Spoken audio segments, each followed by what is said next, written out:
Hello, my name is Eric Keiles, EOS Implementer, and today we're talking about how to take your level 10 meeting to the next level.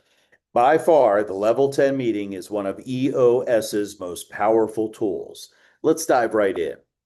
The first thing that we have to understand is that EOS only works on six key components: vision, where are we going and how are we going to get there?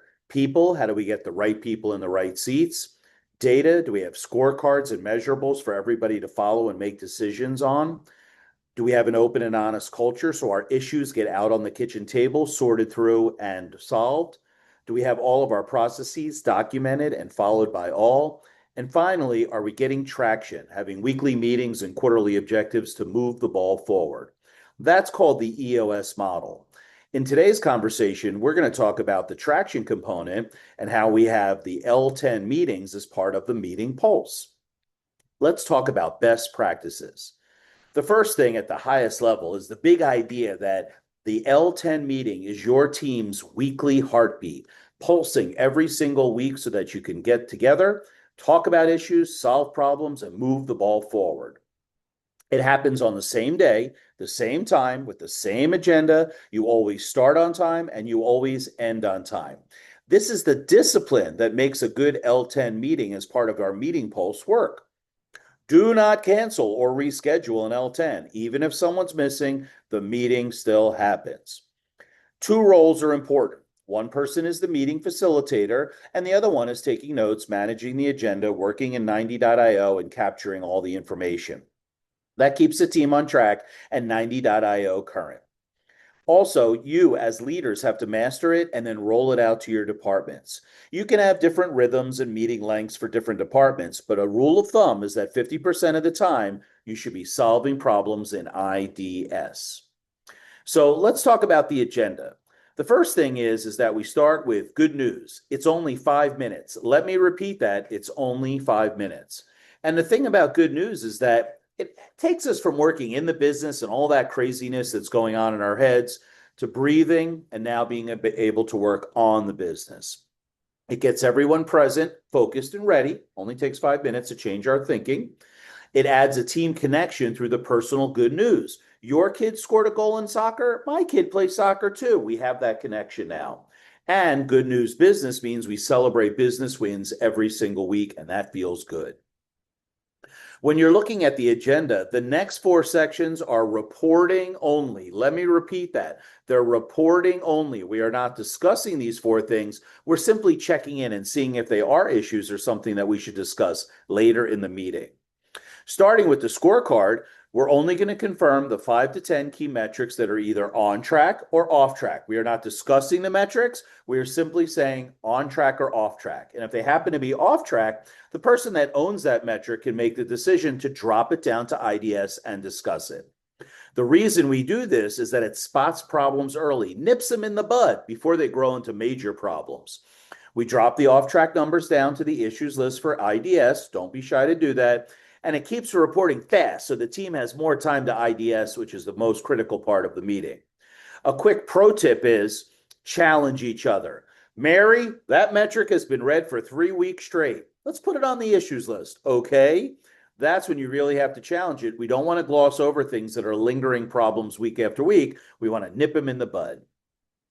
The next section on the agenda is the ROC review. Same kind of thinking as the scorecard. We want to keep the company and the individual ROCs visible weekly, confirm that each ROC is on track or off track. If it's off track, same deal as the scorecard. Let's drop it down to IDS and talk about it. And the focus is on the quarter's most important priorities. Every single week, it's a backstop to make sure that all these ROCs are getting done each quarter. Now, when you say on track, all 3 of these things have to be true. I have a plan. I have a 90% gut feeling this will be completed by the quarter's end, and I don't need any help. Those are the 3 criteria that'll make you say on track. If any of those 3 fail, then say off track and get a little help for your teammates because it's all of our responsibilities to get these ROCs done. The next is customer and employee headlines. This is stuff you might hear in the field that you want to bring back to the team to talk about. It surfaces the customer and employee news weekly, so we get a good heartbeat of what's going on in those 2 stakeholder groups. We get good news, but we also get bad news and things that we can work on. Concerns from headlines can be dropped down to IDS for issue processing, and it keeps the team connected to client satisfaction and team satisfaction, our two most important stakeholder groups. Next, we want to check in on the to-do list. Do you realize that the confirmation of I'm going to do a to-do means that there's a 90% chance it's going to be done in the current week? That's our goal. It confirms that all of these are getting done, but it also exposes that if something's not getting done, we quickly find out that it's not done and we can attack it. And if you have a problem with it to do, drop it down to the issues list and let's discuss it. Remember, issues aren't good or bad things. It's just stuff we got to talk about. Finally, we get to the meaty part, the issues. Issues are 60 minutes. You can see it in red at the top of this slide. We prioritize the top issue first. We don't solve in the list order. We take a second to groom and prioritize the list to make sure we're attacking the most urgent and important issue we have to talk about. Let's try to identify the root cause, not the symptom. So go a little bit one layer down when you're talking about the issue to make sure you're talking about the right thing. Discuss it briefly, no repeating or politicking to get your way. Just ask lots of questions and discuss it until you feel comfortable enough that you could come out of it with a clear decision, a to-do, awareness of a problem that we could share, or research to make that problem go away in the future. Once the issue is solved, move on. Do not keep discussing it. And it really matters because in this part of the meeting, we're turning issues into solutions which clear the way so we can keep moving the business forward. And you can see by my little diagram here that the I, identify, is much more important than the D, discussing, or the S, solving. Because I don't know about you folks, but I don't want to talk about the wrong issue for 20 minutes. So take a little extra time to really identify the root cause of the issue. It'll just make your IDS session go so much better. Finally, we go to conclude. We recap every one of the to-dos that we agreed on, and the owner says, I got it. We then determine, are there any cascading messages? Do we have to tell everybody else in the organization what we agreed upon in today's meeting?